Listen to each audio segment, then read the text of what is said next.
What's up, everybody? It's KBR Sports, the best sports talk show, your 24-hour day. I'm your host, Brendan Abbott, with my co-host, Nigel Patterson. Hey, everybody. Nigel, how you doing today, bro? How's your day going? You know what? I don't even talk about today. This whole week so far. You know, you just have a week where everything's going on? Yeah. It's not this week. Oh. But it feels like it is. Oh. Like, honestly, I've been in a great mood all week. But it's not this week? No, like, I haven't. Nothing good. Nothing good really happened. I got a good grade on my test. And it's only been a good thing that's happened this week. That's a really good thing, though. Like, yeah, that's a good thing. But I mean, that's the only good thing I've that's been genuinely excited. Like, nothing crazy's happened. Sheesh. You make it sound so depressing, bro. No. I just mean like nothing bad's happened either. It's just like nothing to be like, you know what, man, this is a great week for some reason. It's just been a good week. Yeah. It's been a good mood. I mean, that's good. I mean, I guess I get what you're saying because I think I've had a pretty good week as well. I haven't had really nothing to complain about. Could have fooled me. Until today, yeah. I felt the same way on Monday night. Well, until today. But, well, I guess, okay, give people some background so why you're upset Monday night. No, why don't you give the people... So just give, because you're the one that was upset. So just give them some background. Upset. You're the one who was saying stupid. Yo, I want people to put in, if you can comment on this. You know, I don't expect any economics majors or anything like that to be in there.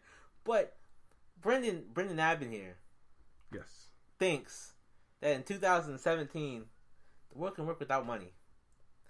Things will be built because people will just have the fundamental want to build stuff. And the world would absolutely just be able to keep going on without money. I completely disagree. I think he's foolish, and I think he's dumb, and I think the idea is dumb. And personally, I'm just getting myself upset again. I don't understand why. I think it's a really valid claim, though. It's not, though. No. We're not gonna do this. We're not gonna do this. Basically, I give you some background. Look, think if at the beginning of time, I want you to tell them. Okay, if at the beginning of time things started out like how they started out with whatever your religious beliefs are, or whatever. If you believe in the premise of what this country's found on Christianity, you believe in Adam and Eve and how things started with Adam and Eve. And just those two, how everything progressed from just those two. If you start everything from back then, and you don't require any barter system and everything like that, you don't require any money exchange or whatever, then technically you can develop a system where you make money, because people back then just did things to survive. They hunted to survive. You can develop things, because me and Nigel, part of our conversation was how would you have teachers to develop all the different skills that each other has. Well, I mean, just the same way you had hunters that taught other people how to hunt, you can have other people that teach people how to design things. You have the people that be like, oh man, I want, because people want, at the end of the day, people want things to be as convenient for themselves as possible. So you're going to have those people that would be willing just to do things to learn how to, just to make things more convenient for themselves in life.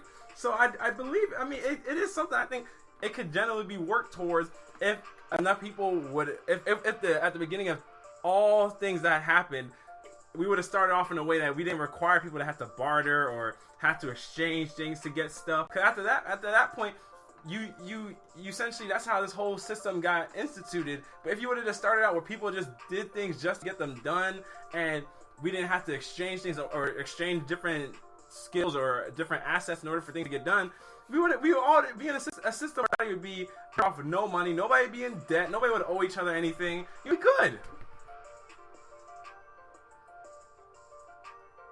Nigel, why you have that blank? I'm not saying anything. Stupid idea. It's a great idea, man. Nigel, I'm telling you, it's great, man. It's great. All right, let's get the show kicked off. No, hold on. What you just said? No, because you keep saying, like, if you just go back to that time. Brennan, how many people were around when Adam and Eve were around? 2. How many people are around now? Billions. Yeah, exactly. So saying, well, we'll just do it like they did it. Well, it's 2 people compared to 6 billion people. But Nigel, if you did it the way they did it, it doesn't matter how many people there are. If the system's instituted, it spreads right. Why does the amount of people matter? Because it's easy to say, 2 people, we'll do it.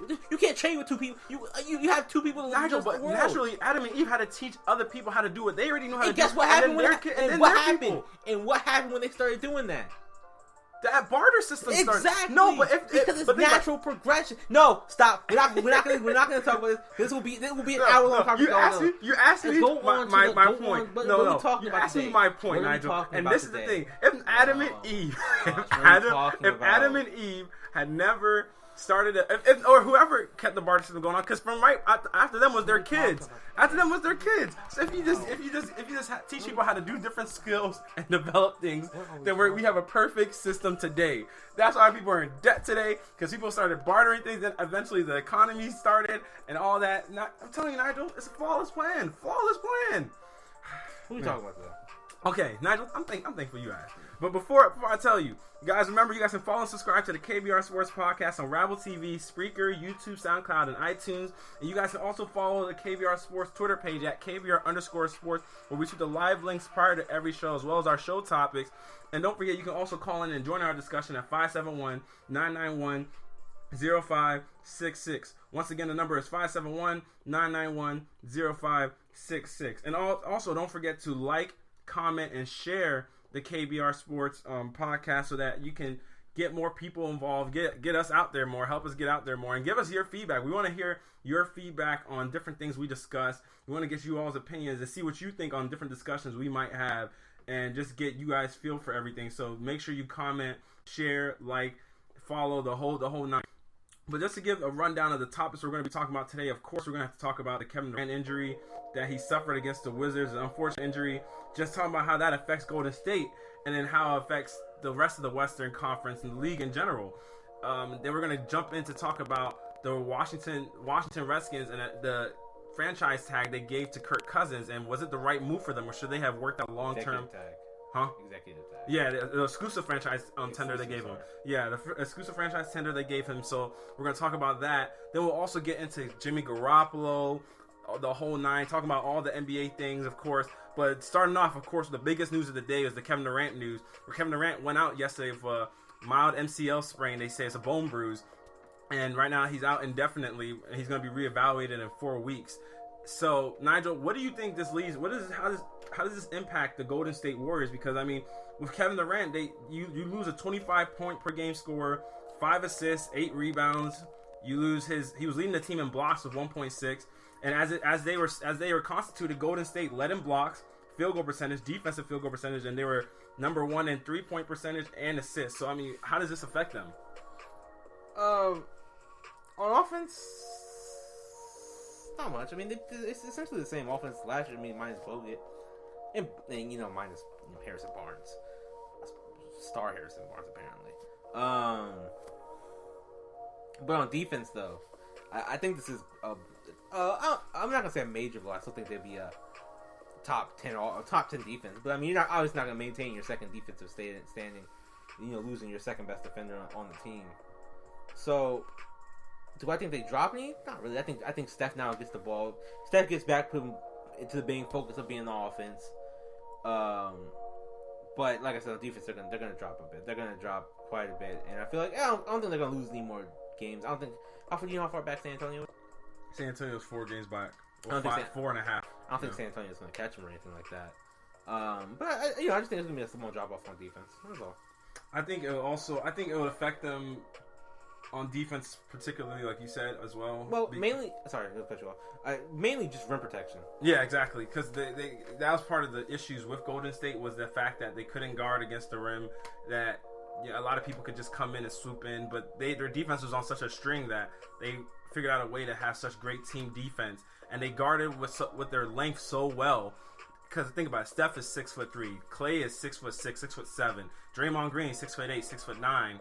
Then you got Kevin Durant 6'10", and then Zaza 7'6". All right, hold on. You also have JaVale McGee. He doesn't start though. I'm talking about the starting lineup. Well, maybe we move to the starting lineup. He could move to the starting lineup, but Kevin Durant was always he was such a great help defender, coming over, being able to help block people's shots, deter people from coming right to the rim. He pretty much always had Draymond Green's back, whoever else is back, because he's long enough to be able to affect people's shots like that. I mean, I don't really, because in order for San Antonio to catch them, I mean, Golden State would have to literally, because them being, people act like now that Golden State lost Kevin Durant, they're just gonna fall off a cliff offensively. But yeah, you know what I mean. Like you still have 3 All-Stars on your team. You still have the former and unanimous MVP. Exactly, and it's one of those things that you have the core of what took you to the championship last year. So even though you lost Kevin Durant, I mean it's a big blow. Don't get me wrong, but if you have to, it's not like every game you're playing San Antonio, and for the rest of the season which is going to result in you losing games. You're going to play some scrubs for the rest of the season, and for you to lose, I think I think they would have to finish like 16-6, but San Antonio would have to finish like 20-2 in order for them to catch them. So if Golden State finishes out the season with 6 more losses, and San Antonio has to finish with 20 wins, I mean San Antonio's only losing 2 times in that span. So I don't think San Antonio's going to do that. I don't think San Antonio's only going to lose 2 more games for the rest of the season. And I don't think Golden State's going to lose 6 games for the rest of the season. So I don't think that they'll be able to catch them. And if they can stay at the 1 seed, well, they will be able to stay at the 1 seed, in my belief. I think that if you can hang on to that 1 seed and Kevin Durant comes back for the playoffs, I think he'll still be good in terms of playoffs. But if this injury lingers on into the playoffs, that's where things get a little hairy. Well, that's the thing.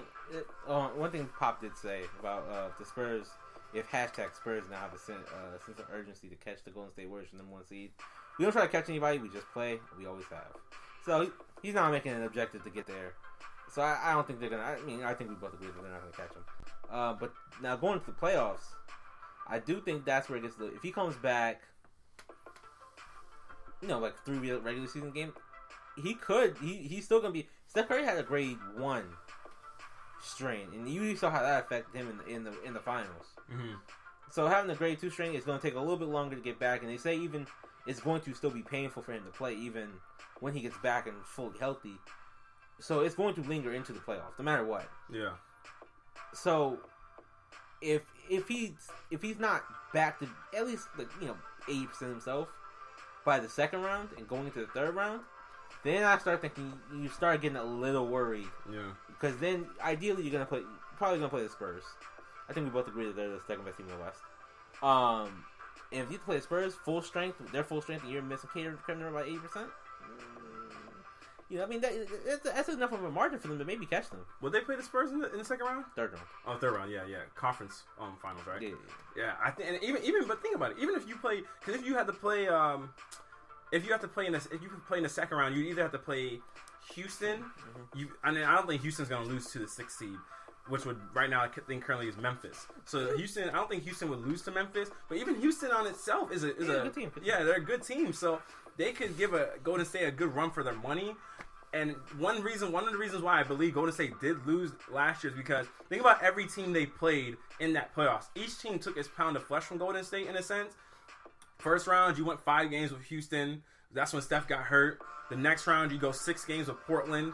and then they make you work harder to beat them. Then obviously you go 7 games with Oklahoma City where you have to come back, or you have to come back from 3-1 down. So they each team took their pound of flesh. I still believe that you want to wrap up these series as fast as possible. You don't want to have your guys playing more games than they need to, because it does essentially take its toll on you. While as in the Eastern Conference, most of the times LeBron's teams are able to finish off teams in 5 games, sweeps or whatever it is. The only team I think that pushed them really that far last year was the Toronto Raptors, which was 6 games. And I think the Bulls, they went with 5 games against the Bulls because Derrick Rose's game winner. But aside from that, they haven't really. Oh, that was 2 years ago. Sorry, yeah, it was 2 years ago. Aside from that, yeah, the Hawks. There you go. Thank you. But aside from that, the Cleveland Cavaliers never really get challenged in the Eastern Conference. So they got challenged 2 years ago. You think so? I mean, 2 years ago. But you think it's like a challenge that like we're like, oh, they could lose to this team, sort of thing? Nah. Yeah, that's the thing. So with Golden State, I feel like if Golden State, Houston without Kevin Durant. Now this is for me without Kevin Durant. Houston could possibly. I mean, it would be a matchup. Yeah, it'd be a good matchup. San Antonio definitely could beat Golden State. They definitely could give them a run for their money. San Antonio's a top 5 defensive team, and they know how to defend the 3-point line well as well. What do you want to say? One. Oh, number 1. Yeah, the number 1 team. So, well, aside from Golden State. No, the number 1 team. A field goal percentage? The defensive efficiency. Oh, defensive efficiency. I was talking about field goal percentage, but in terms of Golden State having to face the top teams, I mean, I wouldn't even want to face. I don't think they would have to, because I think San Antonio would essentially eliminate them, which is Oklahoma City with Russell Westbrook, because Golden State is the 1st seed and San Antonio is 2nd seed. Russell Westbrook right now sitting at 7th seed. So, I mean, they crush them anyway. I mean, you say they would crush them? Come on. Without Kevin Durant, I think that'd be interesting. Without Kevin Durant? No, I don't at all. Really? No. Wow, I think that'd actually be an interesting matchup. I don't at all. Wow. They could beat them with Kevin Durant. Without Kevin Durant, I don't see why. I'm sorry, they couldn't beat OKC Thunder. Couldn't beat the Warriors without Kevin Durant. With Kevin Durant, no reason to believe they can't beat. Well, the Warriors were deeper back then. They're still, and they had Andrew Bogut back then. Still more talented. Harrison Barnes. They are still more talented. I'm not down. Harrison Barnes was trash the playoffs last year. You said Harrison Barnes? He was trash. No, he was. Well, primarily the finals. No, and the rounds before that. But he was bad in the finals. He was terrible in the finals. He was terrible in the 3rd round. Man. He was bad. I think they are more talented, but since they lost a lot of their depth, I don't know. Even now, they're still a lot more talented than those. So you think Golden State's pretty much good, even without? They're going to be good, at least get the 1 seed. So playoffs, we're both agreeing. Playoffs until the 2nd round is pretty much where you're okay. Start worrying, yeah. Okay. I mean, 2nd round, even the 2nd round, you're still not like. I'm not like. Yeah, I definitely see this team beating Golden. I can see this team beating Golden State. It's still like, well, let me see them first before that. And you gotta remember, Steph goes back to the number 1 option now. I think the offense, will be fine. We'll actually get into that in our next topic. After we come back, we're gonna take a quick break. Remember, you guys, refresh your page after about 20 or 30 seconds. Our link's gonna go away when we end this segment. But remember, refresh it after 20 to 30 seconds. Our link will be back up there for you guys to listen live. But when we come back, we're gonna talk about how much of an impact this will have on Stephen Curry and some things that have been going around today about Steph Curry that. I mean, we both just got to talk about because we're going to go on a break, guys. Stay tuned. It's KBR Sports, the best sports talk show 24 hours a day. You're people, man.